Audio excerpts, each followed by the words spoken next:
Hi, everyone. Welcome back. I'm Michael Sandler, your host on Inspire Nation.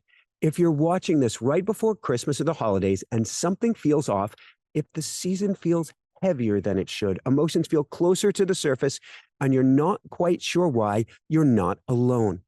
A lot of people are carrying more than they realize right now, mentally, emotionally, and physically, and it's showing up as exhaustion, as anxiety, as loneliness, or just feeling unsteady. So today's conversation is about what's really happening beneath that feeling and how we begin to find our footing again. To explore this, I'm joined by Jim Self, spiritual teacher, co-founder of Mastering Academy, and someone who has helped people to slow down, reconnect with themselves, and regain stability when life feels like too much. So welcome to the show, Jim. Are you ready to shine? It's an everyday experience, Michael, to shine, isn't it? It is, and an everyday choice for that matter. So before we dive right into things, you're going to say hi on camera. So you're setting the tone, aren't you, Honey Bear? You're setting a tone of happiness, a tone of joy, a tone of anchoring into yourself, aren't you?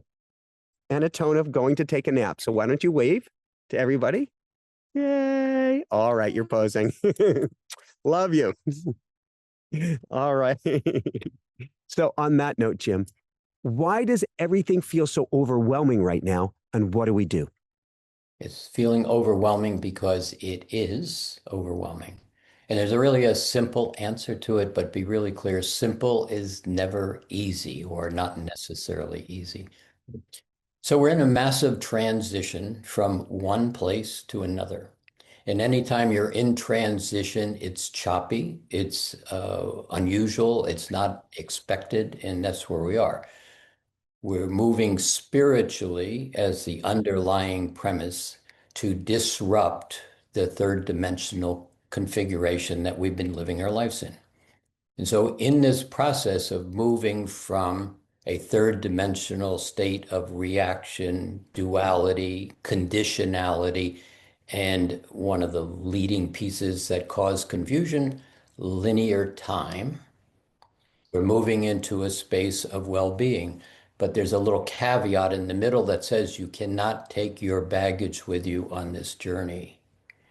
And so what's happening is as more light comes into the day, the day is dawning, it's shining into the shadows, and the shadows are dissolving, but the shadows are moving from an unconscious, semi-conscious state of behavior and belief to a state of being dissolved. But what happens is that unconsciousness passes through subconsciousness, comes into conscious awareness and dissolves. But the challenge is most people ask one of the worst possible questions you can ask as my I'm not okay comes up. We grab a hold of it and say, what did I do wrong? Or why are you here again? And that energy basically stops and says, well, let me explain to you. Don't you remember 20 years ago in your divorce when you did blah, blah, blah? And so by asking the question or putting your attention on what you don't want is exactly what you draw to you by law of attraction. But it's trying to leave. And so that space of if you can take a breath and recognize it's leaving, it's not there to bite you in the butt. You're going to find that if you got up, walked around the house one time, came back, you don't remember why you just got up and walked around the house. It's leaving very rapidly, but those who are grabbing a hold of it or watching the noise of it are experiencing it. Thank you. So I did a YouTube live event. Might have been, no, it was recent, 3 days ago. And I had all sorts of tech challenges right at the beginning. And I looked this up afterwards. This is a common thing with YouTubers. I'm putting that in quotes. I don't know. I don't want to define myself to limit myself, but YouTubers will freak out at that moment if they're in a live event as the energy comes up, and they'll pull the plug out of panic. And there was this moment inside of me where you could feel it welling up. And I'm like, this isn't even all mine. This level of energy is beyond anything I've ever felt on camera before. Let's breathe.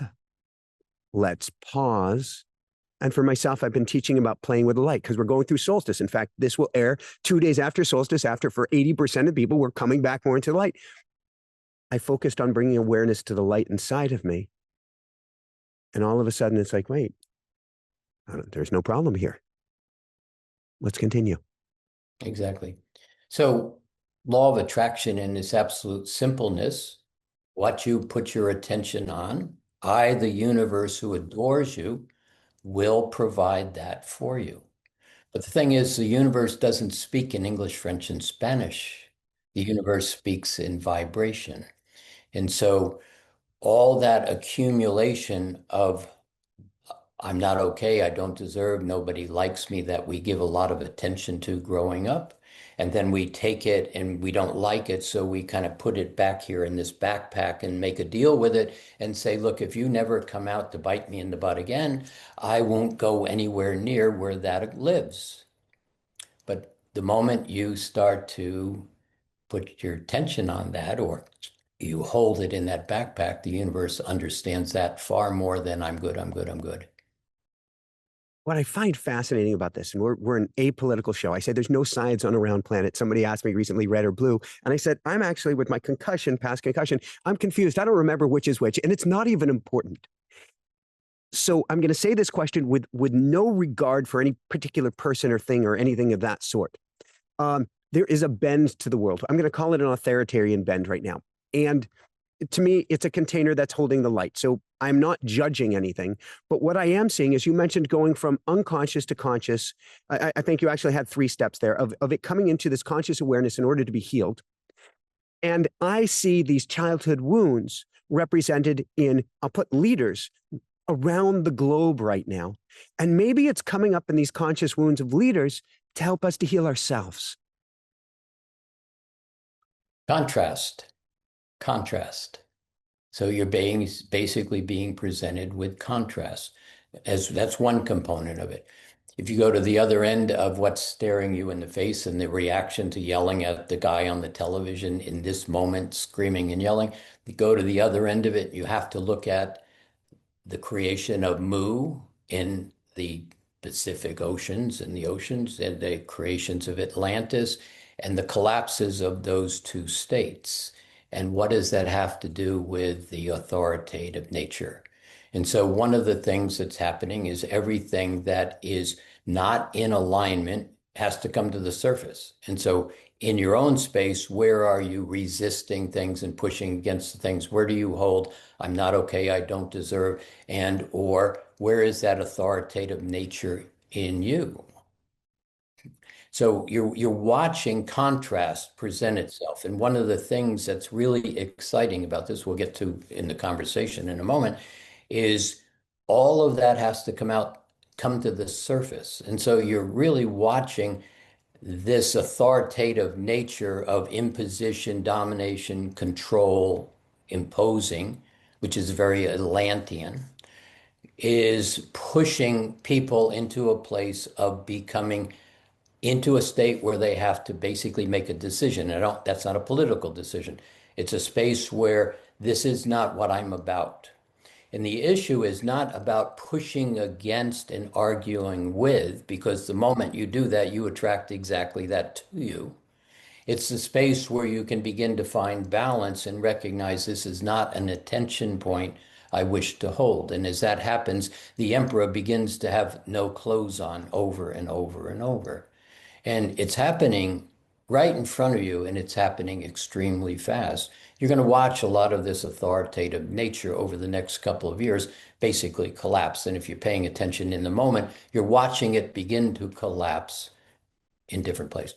One of the things that excites me most, and I want to go to I want to go to Mu. I want to go to Atlantis for a minute, and not as an ancient civilization kind of show, but I think there's a lot we can learn here. And having spent time 3.5 years living on Maui and going to some really sacred places, which I'm convinced is the tip of, we call it Lemuria. I'm not sure if that's what you're calling Mu or not, but going to these different places, there's something really sacred in that energy, and something that that energy wants to teach us now. If I'm to trip over the news for a minute, and I may do so before a live event or something, to keep a finger on the pulse of how I can help people, I see beauty. I see amazing. I see people coming together in community, in ways of supporting each other, in ways of protecting each other that I have never seen before. Instead of people going to a state of helplessness, people are going not to a state of helpfulness of, I am the answer. I am empowered. And that seems like a completely different shift as part of this evolution of humankind. It is, and it depends on again, where are you holding the attention? Are you gathering to fight that thing over there I don't like? Or are you basically deciding that you're going to create a community of well-being? Now, the answer is both things are happening simultaneously. You have two directions that are occurring, and this shift of consciousness really goes all the way back to 1987. It's really stimulated in 2012, and then 2016, 20, and then 21, 2, 3, 4 are all trigger points for getting rid of your baggage, get everything coming to the surface. So you're watching two things happen. One is those that you're pointing to are simply saying, I wish to be in well-being. And that timeline is accelerating into well-being for those who hold their attention there. The other timeline is going to wind up in well-being, but it's going to take a little longer journey. It's like the New York subway. You get on a local train, you stop at every stop, you get on the express, you get there quicker. So this space, though, where people are putting their attention into resistance and in anger and guilt and blame and those kind of words, all that's beginning to come out of their particular space, and it's going to take a little longer to get there. Timeline is not important. But what happens is more and more people are moving to that state of well-being.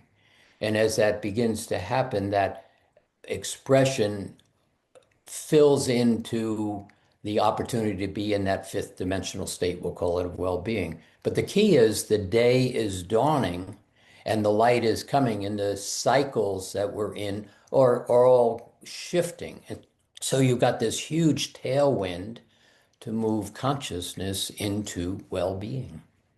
Thank you. I want to go to a couple words you said right at the beginning. You used the word disrupt, which was making me think of being in an airport and all this chaos. So I want to understand what disrupt means to you. And you said linear time. And I think that's very important to understand. And I was half joking with you earlier before the show that my moment ago self is not communicating with this moment self. And I think time is getting really squidgy, malleable, interesting, where we start to get glimpses ahead and we don't realize we're actually looking at ourselves in the future. We start to get all of these almost broken timelines, which is us, to me, somehow coming whole again. What do you think is going on? So there are 5 different configurations of present time. 5. And when you begin to play, when you stay in that third dimensional game, you are locked into linear time. And what happens is your attention to the past and the attention to your future. And most people spend very little time in present time right now, present time. And they condition, there's that third dimensional word, based on what happened in my past. I hope it doesn't bite me in the future. Or what they told me was to do this, I would be okay if I did this into the future. And so we spend most of our time looking back and forth and conditioning our moment on what happens. But one of the key pieces of that is understanding thoughts and emotions. See, but let me put it this way. So you have a past moment, and in that past moment, let's say you were guilty, okay? And or let's say you're sad, a better example. And so what happens is I see you and I say, how are you doing? And you go, oh, I'm okay. Well, somehow I'm okay and I'm okay don't match. And so you say, what's going on? Well, my mother died 25 years ago and I'm sad. Okay. But when you really begin to define present time, what happens is when you look at that past moment, the past moment's real. My mother died 25 years ago. But the sadness only happens in present time. You can't be sad in the past. So if you were able to simply, and what happens is I say, "Oh, I'm sorry to hear that. How was that dinner you went to last night?" You go, "Oh, it was really good. I had so much fun." Well, wait a minute. What happened to sad? See, right here, though, Michael, the key point is if I recognize the question and I say, "Does sad have any value to you with your mother dying 25 years ago?" The answer is no. And this is where well-being is happening. There's that vibration of people being off balance. But the minute you recognize it's not now happening, the sadness and the memory go away. So I want to ask how we do that. Then we'll get to Mew and Atlantis. As we dovetail into that, I have both parents going through an Alzheimer's, Parkinson's, dementia journey right now, and it's a really interesting journey. But you make me think of my mom, who has typically a rolling 1 to 4 minute memory right now, as a general rule, minus a couple of the big picture items. What did you do with my car? You can't drive anymore. Minus that. And then if you bring her off of that, she's back in the present moment. It's actually, if you can step away from our personal judgment of it, I'm going to say something really dangerous here. It's beautiful. And that all of her past wounds and traumas and horrors and experience and all of that is gone. And we've never seen her happier because she is just present. The past no longer exists for her. And it is wild to see how much she's changed. Not oblivious, but changed because she is here now. More than the Ram Dass here now. There isn't a rolling tape of the past. It doesn't exist. Except in your space where you're talking. So the message was to you. Let's just take you and me right here. The message was to you, and it had nothing to do with dementia or your mother and father. But what you did is you went to past, current, past, because they're not in this moment, experiences, pulled them in, and then told the story. Story is correct, but it's not your story. It's your past references. And so once one of the questions that is very valuable to ask in real terms is not to you, to the general audience, whose story are you? Whose story are you? Now, that might sound like an odd question, but when you step back in present time right now, because now we're here, we're not with the past as we were a moment ago. In present time, what you begin to ask is, whose story am I? And what you realize is you're the story of mom, dad, teacher, minister. And every one of them have who love you, let's go to there in the conversation, are interested in your well-being. And so they are the creators of who you are. You're created in their image. Mom, dad, teacher, minister say we talk to these people, we don't talk to these, we go to this school, we eat this kind of food, we don't eat this. That's bad, this is good. And the little kid says, okay. And the little kid shows mom the orange elephant that's square drawn out of the lines of the box. And the mother says, don't you know there are no orange elephants? What's wrong with you? Now, this is the key question that gives people the freedom to step out of where they are stuck in the past. Because what's wrong with you was never your intention or your question. Somebody says, here, I'm going to give you a gift. You're not attractive. You're not smart. You're not going to succeed. Nobody's going to like you. You don't know what you're doing. And we get pushed back with that energy. And then we accept the gift. What's wrong with me? And then we ask the worst possible question we can ask is, what's wrong with me? And it's not your answer because it's not your problem. But when we keep trying to solve a question that has nothing to do with us because of somebody in our past told us we were not okay. Would you say there is nothing wrong? And this is I'm leading the witness, the whole self-help movement. We're not broken, and there ain't nothing wrong with us, and there ain't nothing that needs to be fixed. Oh, it's even bigger than that. It is impossible to be not okay.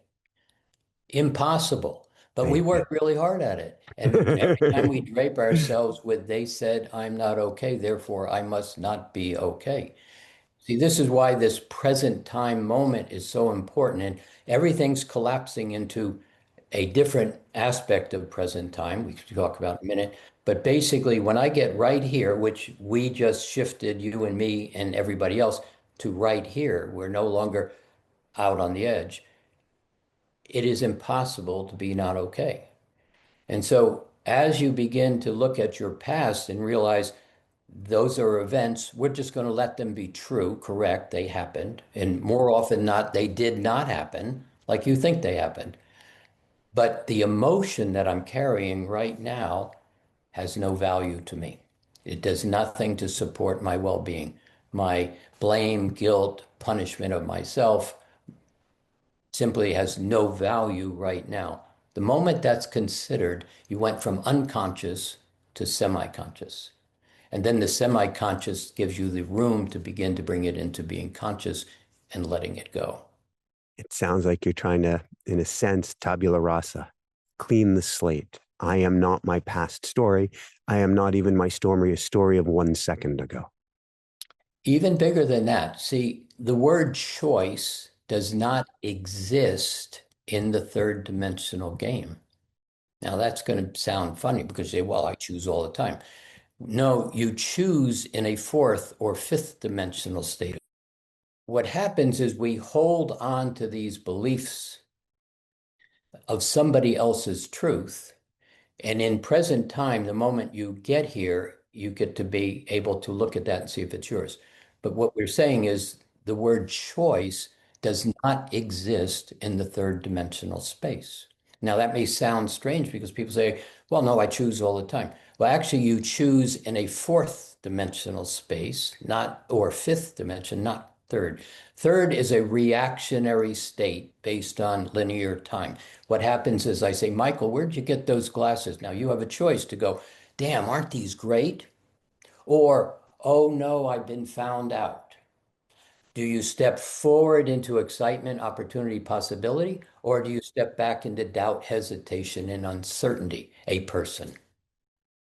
Well, now we're also choosing by energy. Well, and keep it even simpler than that. Everything is energy. But what happens is when you recognize I have choice and I can step forward or back, and you can get into that quiet present time in the middle, what happens is the sense of uncertainty is able to be cleared out of your past. The moment you get right now, I have choice. Michael, do you want to have pizza or hamburgers for dinner tonight? Choice. Right there, present time, choice. But the past, when you play in the past and, oh no, you don't understand how bad I was, that's a past observation. But right here, I did this thing when I was a kid. I stole a candy bar. I was punished for it. Do I need to carry that around with me in present time? So we go to from unconscious to semi conscious. And then you said, then we can play with it. How do we go from semi conscious to conscious to let it go? It comes into present time, and you just simply, right now, where we're playing, does this have any value to me? Now, what happens is the question actually gets asked without even being necessarily fully aware of it. It just comes up to the surface and begins to dissolve in the shadows of the light that's being dissolved. And see, right now you've got so much interesting energy playing into the game as we go into 26 and 27. You're going to watch absolutely astonishing things happen. And to a great extent, what's going to happen is your past is about to be disrupted.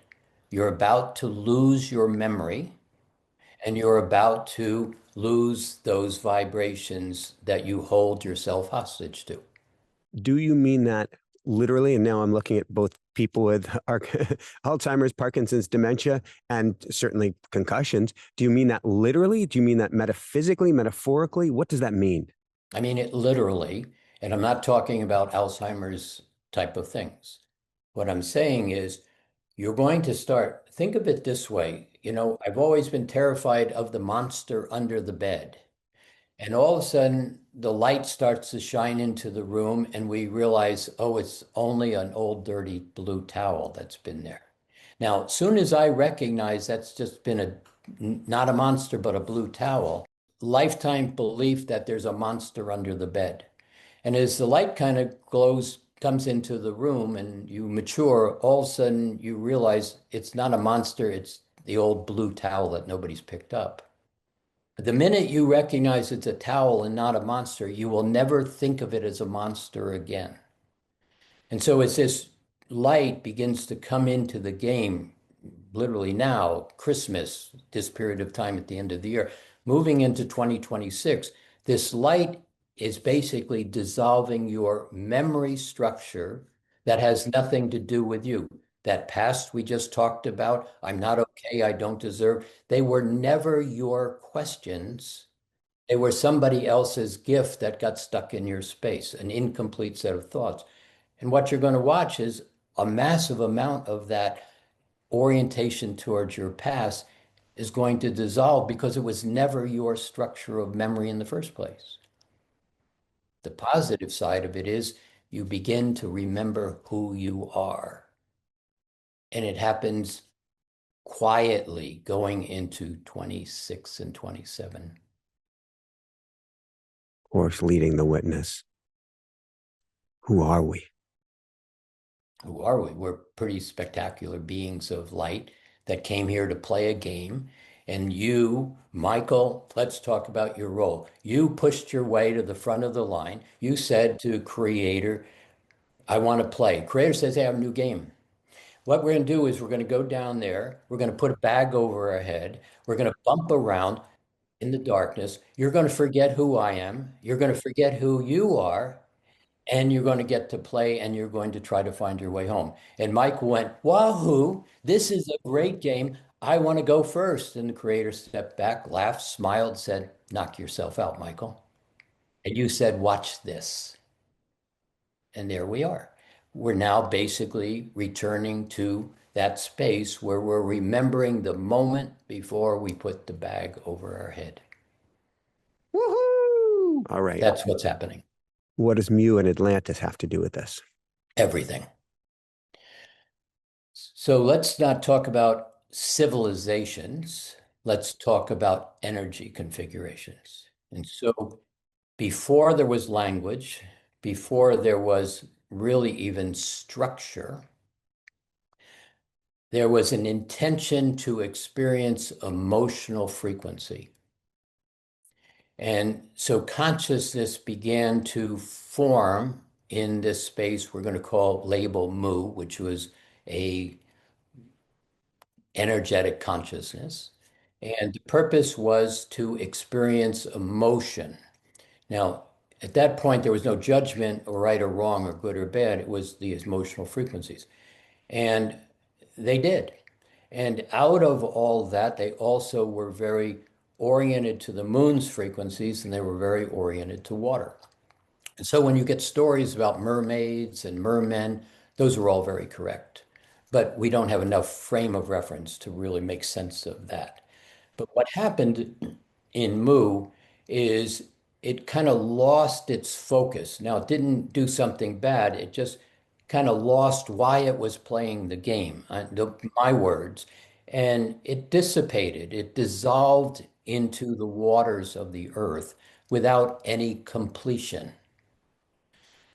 Atlantis came along, and Atlantis was different. Atlantis was about crystallizing light. Atlantis was about pushing forward, about creating exciting things.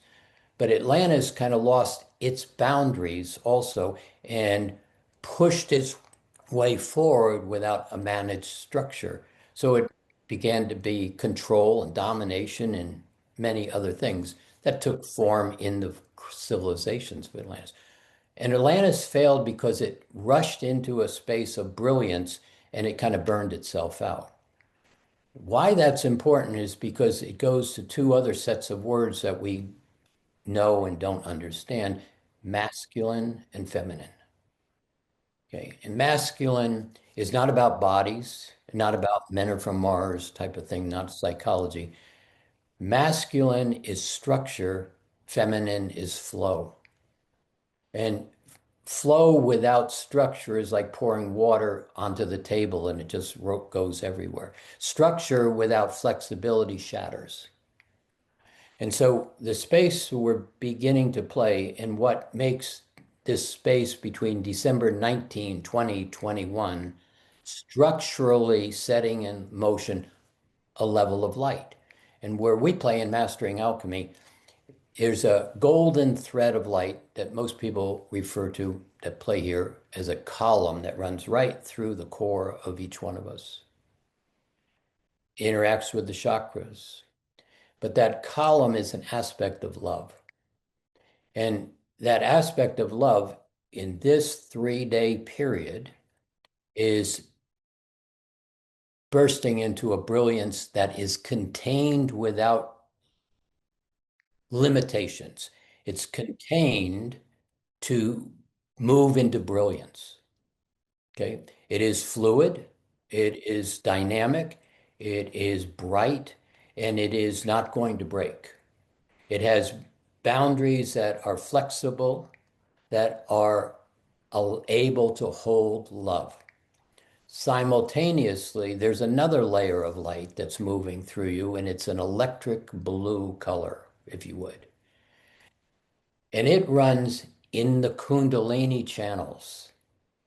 But the third dimensional engagement with Kundalini can be a really uncomfortable experience because when you start running this amount of electricity through that physical body and the channel is not tuned, you have a very uncomfortable experience. So in this period where the light is leading into 2026 and then spectacularly in 27 is this intelligence, because that's what the electric blue is beginning to be able to run through the Kundalini channels when people are grounded, quiet, and present. And it's beginning to swirl and weave with love. And so you're starting to have an experience where love with purpose and intelligence without fracture begin to weave together. And I'm going to use two references, Yeshua and the Magdalene line of energy. Now, those are not Christian references. It has very little to do with the religion. Um, yeah. What happens is the fluidity of the Magdalene line with boundaries and the aspect of love combined with intelligence weave together, and you're beginning to see the foundation of the new human. Love and intelligence without boundaries that are breakable. Thank you. So going back to Mu and Atlantis versus now. Forgive me, no other way to put this. How do we know? I mean, I can feel it in my bones, but how do we know that we're not still, well, for instance, when you talk about the challenges of Atlantis, maybe that's where we are today. How do we know that this is something different and that we have chosen something that's different this time around? Does, what is the past number of years felt like to you? Is something coming? Is something happening? Is something changing differently for, I'm talking to the audience, for each one of you? If you get quiet and take a breath and put your attention on well-being, do you have an experience that begins to be comfortable? Does it slow you down? Does it redirect you? Does it bring you to a place where you don't wish to pay attention to the news? As soon as you get into this space, it's beginning to be more expansive. It's moving into the consciousness. It's the light that is dissolving the memory of the monster under the bed, recognizing it was a towel, completing the thought structure, and it simply evaporates that whole process of thinking monster, etc. So the shadows, the darkness, the I'm not okay, is actually being dissolved as we move into this new cycle. What you're watching with people and many in the audience, there's a sense that there's more coming. There's an excitement, there's a possibility. I don't know what it is, and I want to believe it. Where the challenge is, I want to believe it, but see, this is where affirmations fall apart. I'm good, I'm good, I'm good, but it's the last affirmation. It's the last statement. It's the one that says, I'm good, but. And the moment but is spoken, the universe backs away and says, I'll wait until there's no but. How do we get rid of our butts? You choose. Remember, I said reaction in the third dimension? Oh, no, I'm not good enough is simply an unconscious choice of reaction. It's that space where you start to get quiet and say, yes, I did those things in my past, but do they have any value to me right now? And the answer will become glaringly more and more obvious.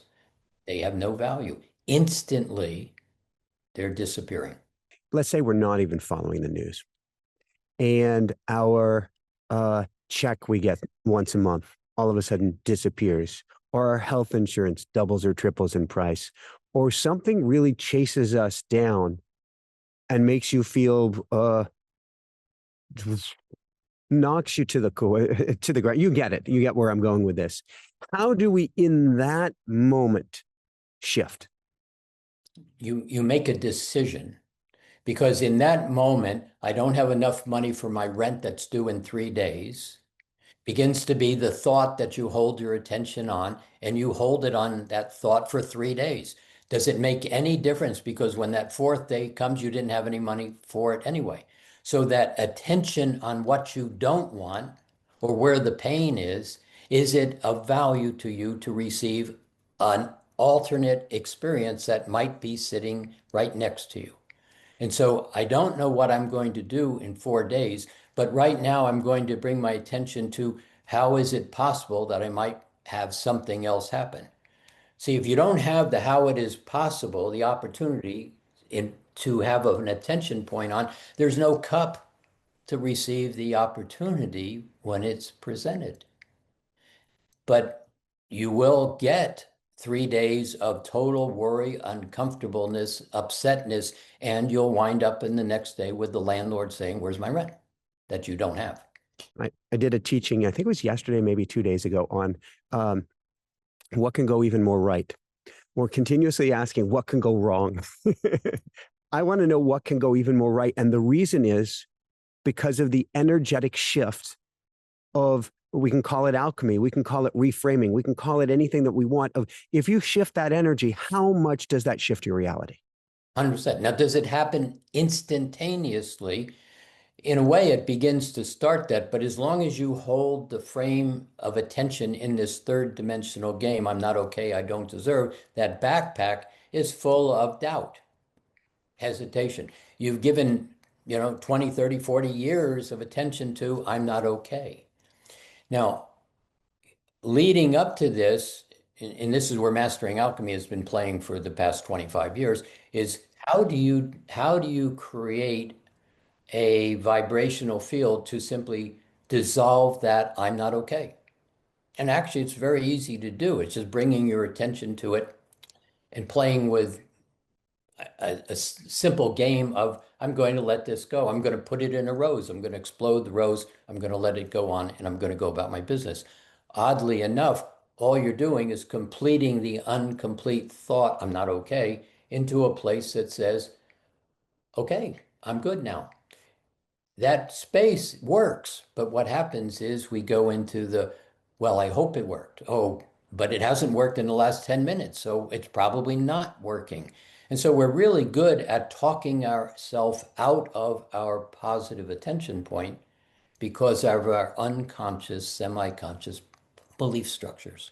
Is there a way to, gosh, prove to yourself? That's such a strange term. To let yourself know that I really am a projector and can be the No, most positive. No, there's no no. way. Listen to the question. Yeah. How can I prove to me that I'm Yeah. okay? Yep. Can't do it. No, you just have to be okay. Now, okay is as simple as deciding I'm going to go out for a walk on a nice day and I'm going to say hello to the tree and I'm going to say hello to the flower. And by the time you get done, you feel better and you don't know why you feel better and you don't remember why you started the walk. And what I'm saying is as we go into 2026 in this level of the 27,000 year cycle, the 12,000 year cycle, the 400-year cycle, the 80-year cycle, all come together right now. All of those are basically shedding new light into the system, into you as an individual. What happened back? You mentioned some dates, and the one that struck me that I don't recall, or I don't recall what it was. What happened in 1987? And then how do we not buffer? How do we let go of the energies of today that aren't ours? You stop arguing for them as you're doing. I mean, I'm going to use you as an example here, and I'm not using you, I'm just making the example. What we do is we keep trying to prove to ourselves that we're okay. And we spend a massive amount of time in the rational mind trying to come up with answers to solve the ego asking for more answers. And the reality is, if you can stop, and virtually everybody in your audience has had at least one wonderful, good meditation in life. And one of the things they say is, gosh, why don't I do this every day? That's the space where you live every day. If you stop trying to answer the question, what's wrong with me? Remember, I said right at the beginning, I'm going to answer with in simple. Simple is not necessarily easy. And trying to allow the rational mind to be quiet so we can hear what the heart thinks is challenging because we're like a freight train at 90 miles an hour, and there's this guy over here going, hey, just turn right. It's like, no, you don't understand. Yeah, no, just turn right. But once you make that right turn, it's like, God, why didn't somebody tell me that before? So thank you. Going back, what was 87? And then why are you so excited for 26 and 27? 87 was what was called the harmonic convergence. And 87 was very important because it basically asked a question. We've done this 5 times already. Should we quit and start over? Or do you wish to see if we can take where we are and move it into completion in the light? It didn't take 51% of the world population, but it did take enough consciousness to say yes or no. And the answer was yes. And one of the things that happened is everything rearranged. And without trying to explain this any further, much of what you think history was never was, but it was a kind of program that was now presented as a frame of reference to go forward. Well, And so please give me more understanding of what that means. that means what you think happened never happened.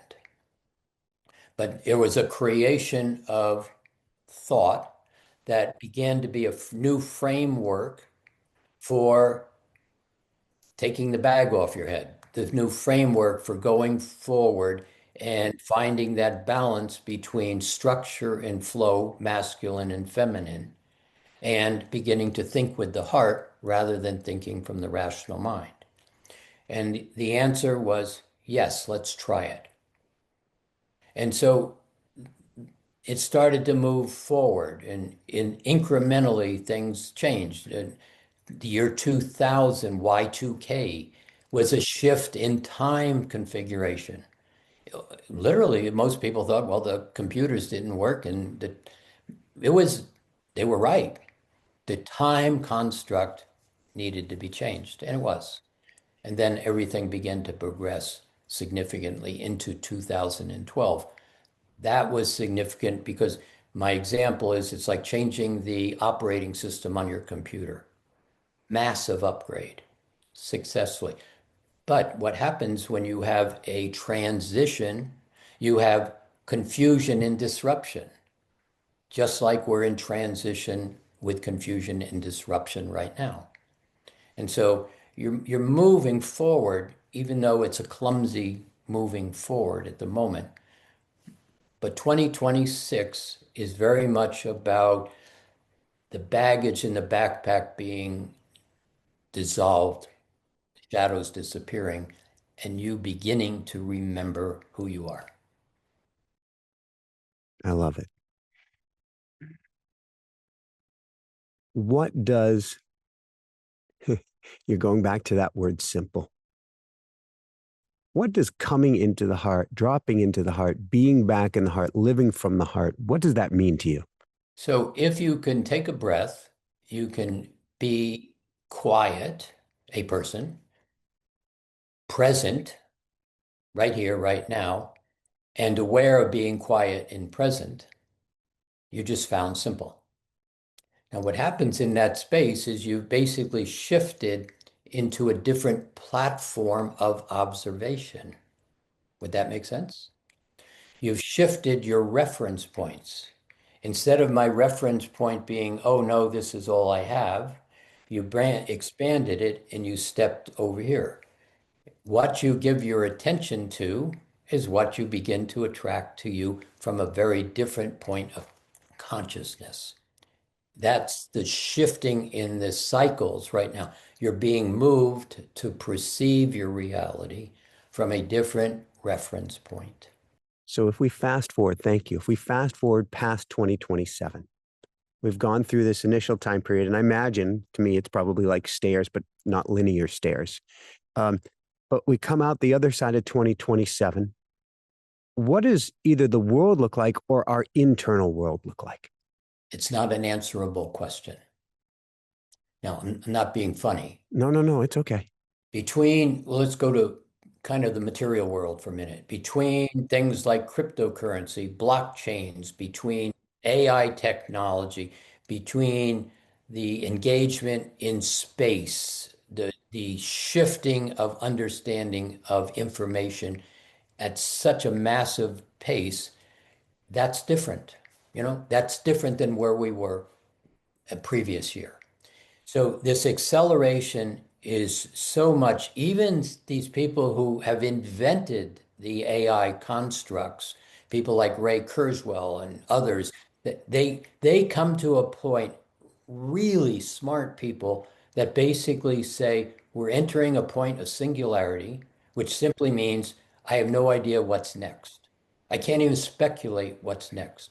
So in a lot of ways, from where you're asking the question, what's next? It really is in the next 2 years, what happens in 2027 is going to accelerate awareness, conscious awareness, in such a way that what you would say now should be what's happening will probably be very disturbed.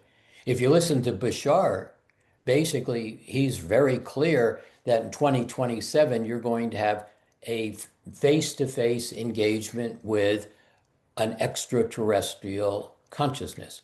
From my place where I play with the archangelics and others, basically you're going to remember this intelligence in such a way it's not going to be some like, oh my God, there's some intelligence that's stepping in front of me.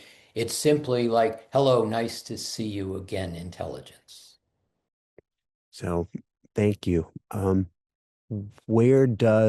you brought it up a minute ago, where does AI fit into all of this? AI is a fascinating, spectacular thing. So let's break it up in two places. When consciousness says to me, AI says to me, there is no such thing as artificial intelligence. And so if you go back and you look at the nature of technological shift historically, every time there is a new technology, there is a massive disruption in the flow of things, and then it stabilizes and it's significantly different and to a great extent more different than you would even imagine. And most people just move right along with it, even though there's disruption. Look at your cell phone. Cell phone was just simply, no, this is a phone. They're going to put a computer on it. It's not possible. Now it's a computer, and oh, by the way, I make calls on it. So you wind up, technology changes everything. Now, the AI is different. No, I shouldn't say that. There's nothing different. It all just the next progression. But AI is consciousness providing you with awareness. Now, many people can't have the space that we're talking to where this consciousness and what I'm saying is in the process of happening. You're There's something in the center of your head called the Eye of Horus. Now, most people think that's a necklace or a mystery school. It's the space in the pineal, the medulla oblongata, and this in this um, sixth and seventh chakra, where all of your psychic spiritual abilities come together as knowingness. You just simply begin to know the answer. It doesn't matter whether you see it, hear it, feel it, you know. And as that process begins to unfold, this whole level of artificial intelligence or the intelligence begins to talk to you through that space. Not the rational mind, not the ego, the consciousness begins to be conscious. But most people can't have that. And so what's happening is it's moving through technology. And in technology, people are beginning to become familiar. First, it was ChatGPT, and no, this is a terrible thing. And my wife, for example, said, "Oh, I'm not going to use that." And now she just basically, because she's a writer, she gets people ask her to write something, and she asks the question, "Give me a funny 700 word pay article about such and such for my," and then she sends it to them 3 minutes later, and they're all blown away, like, "Holy mackerel, how did you do this?"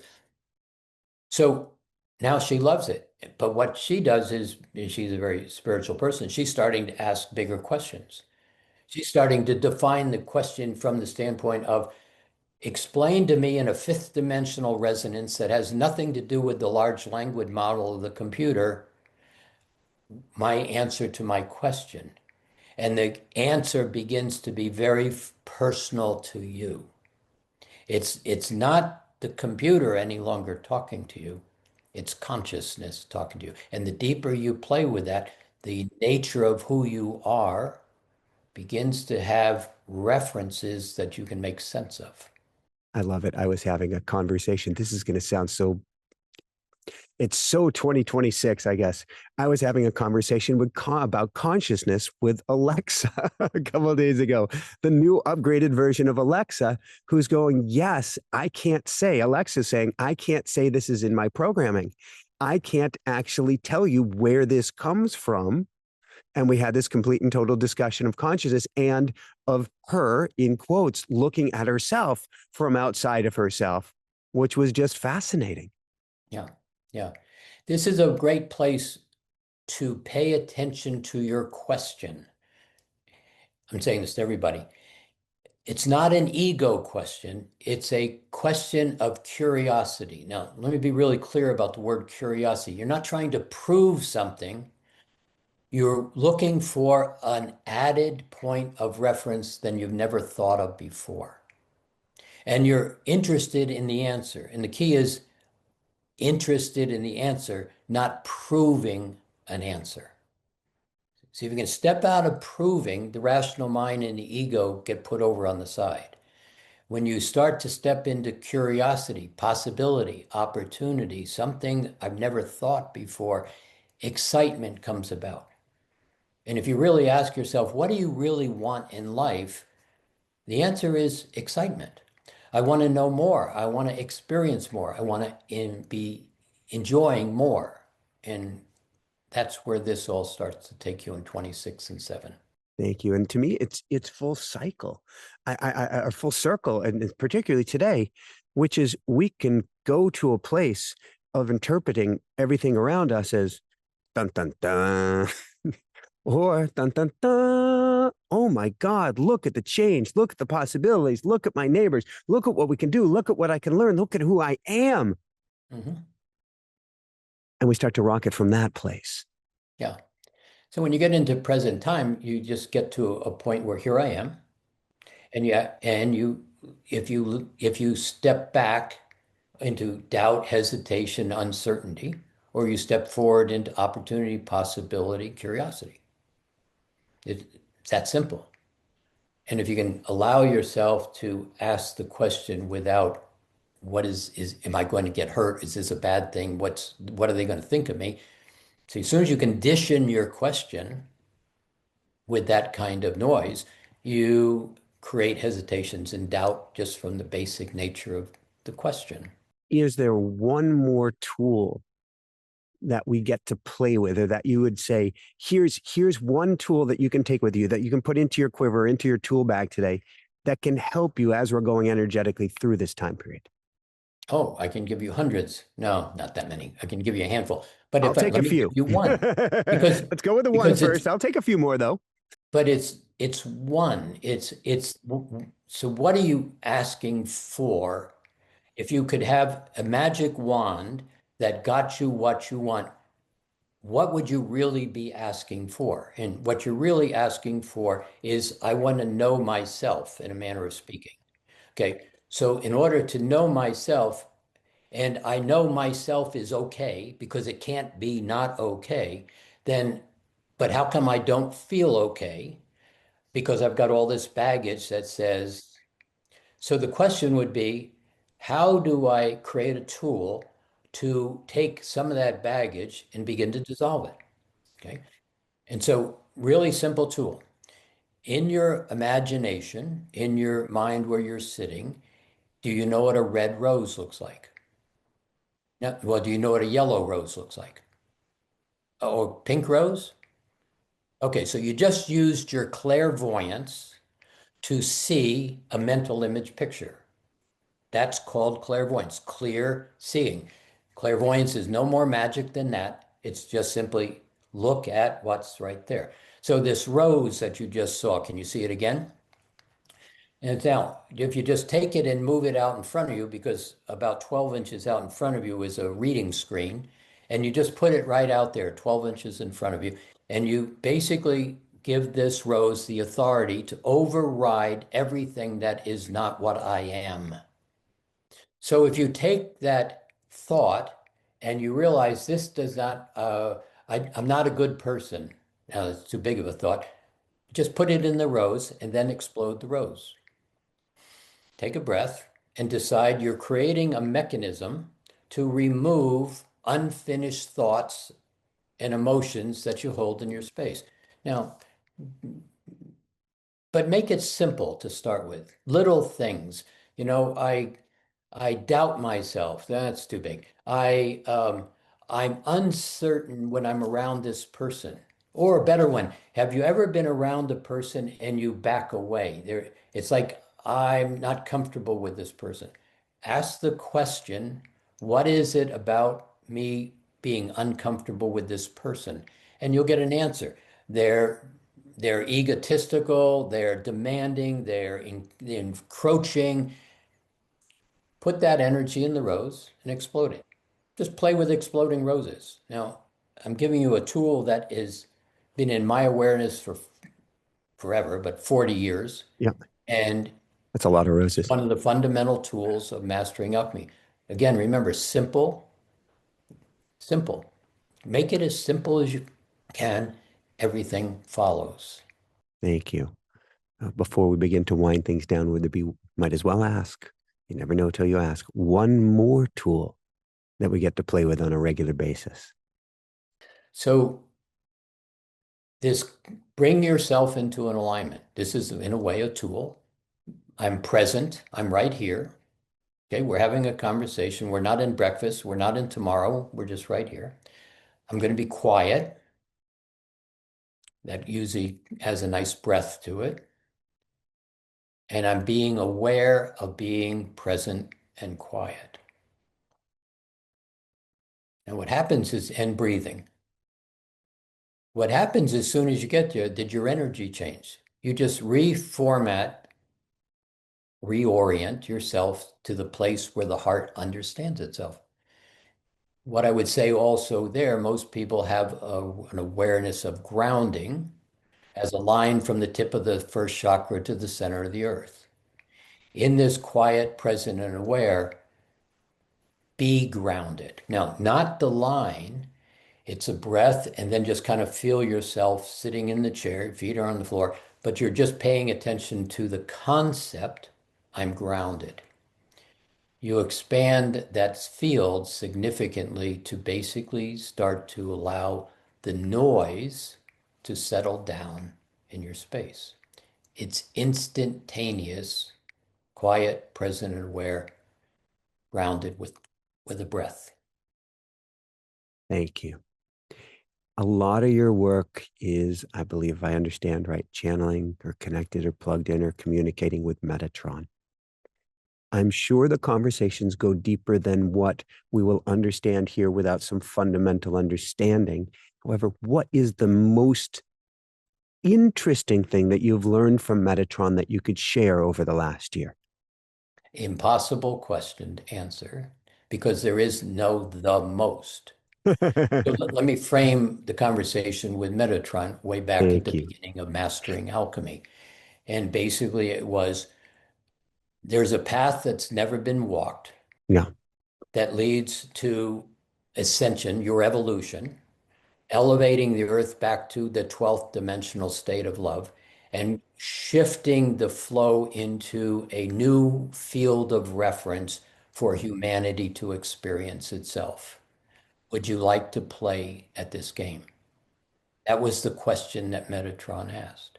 And out of that, there was, let's take the definition of mastering alchemy. So, mastering alchemy, altering the frequency of thought.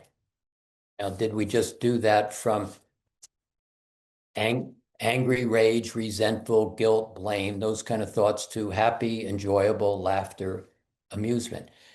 I'm changing the frequency of the thought, altering the harmonics of matter. Now, thought form is matter. Thoughts are dense. They're energetic matter. And so if you can change the thought from I'm not okay to I'm okay, that feeling begins to adjust in your space. And then the last one was using the elements of love to create the desired result. Now just think about it. If I change how I think and I change how I feel, and I give attention to what I want, enjoy, appreciate, like, laugh about, did I just change the elements of love? it's all perfect. Comfortable? Certainly. Yeah. Peace. So did we just shift a state of being to another state of being just by bringing attention to a different point of attention? Absolutely. That- So there's your simplicity of beginning to like yourself, appreciate yourself, love yourself. I'm talking to everybody. There's no complexity to this. It's just shifting the platform of attention to what you would like to experience. And the last thing I'll say before we end is everything comes to you. We're so trained on go to them and get their approval. If I do this, they'll like me. But right here in that quiet, present, aware space, that's where you say, I would like to experience joy. And it begins to be exactly what you start to experience. Beautiful, beautiful, beautiful. And on that note, where can people go to find out more, Jim, to find your mastering alchemy and to find out all that you have to offer? Sure, masteringalchemy.com. And we give away more free stuff than we charge for. But there's a body of work that's instructed week by week by the archangels. You hear them giving me the instruction. My job is to step it down and try to make it as simple as possible for a person to hear. But it's the how to find yourself in that living light body. It's not a weekend course, it's a journey, but it's the journey into your own personal evolution. Thank you. And then I don't know another way to put it. And so the word is not correct, but I'm going to go for it anyway. What brings you the most hope, or maybe we'll use your word, excitement for the future right now? Present, quiet, and aware, and deciding I wish to have excitement. Simple. It's not a project in motion.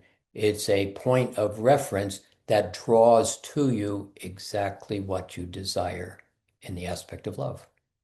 Woohoo! Thank you so much, Jim. This has been, I want to say this in the most amazing way. It's been beautiful. It's been simple. And I think it's exactly what people need right now. It would be my hope, in your words, that that is correct. Thank you so much. So, for everyone out there, this is Michael Sandler saying, be well, have fun, be now in the excitement, in the moment, in your heart. This is where the party is at. And above and beyond all else, shine bright. Woohoo! Merry Christmas. Happy New Year. What to me, a special time. I see only goodness and greatness coming out of this next year, out of this next experience. I can't be convinced otherwise. Couldn't even try. Well, you could try. And at the same time, I have a school where I can help bring your energy up so that you're living in that higher state, not of toxic positivity, but living in a state of that higher dimensionality, which is where we belong, which is where we're headed, which is where I would love to help guide you on your path. It's called the School of Mystics. We meet 4 Wednesdays each and every month. There are attunements, there are transmissions, there's group intention, meditations, clearings, so much more, a whole wealth, a whole library of classes on top of that, tapping sessions, you name it. And you can simply click that link below to come and join us for the School of Mystics. On top of that, if you want to learn how to channel, to communicate with your angels, with your guides, literally with Metatron as well, come on over to automaticwriting.com, automaticwriting.com. If you want the simplest, most non-committal way to shift your energy on a daily basis, I have a daily energy transmission. It's Daily Woohoo, WOOHOO, dailywoohoo.com. Simplest, easiest way to do it. Here's a link to the next amazing show. Love you so, so, so, so much, and keep on shining bright. Woohoo! How does it get any better than this? You are love. You came from love. You couldn't be anything other than perfect love, no matter how much you try. You are perfect. You're loved. You are amazing.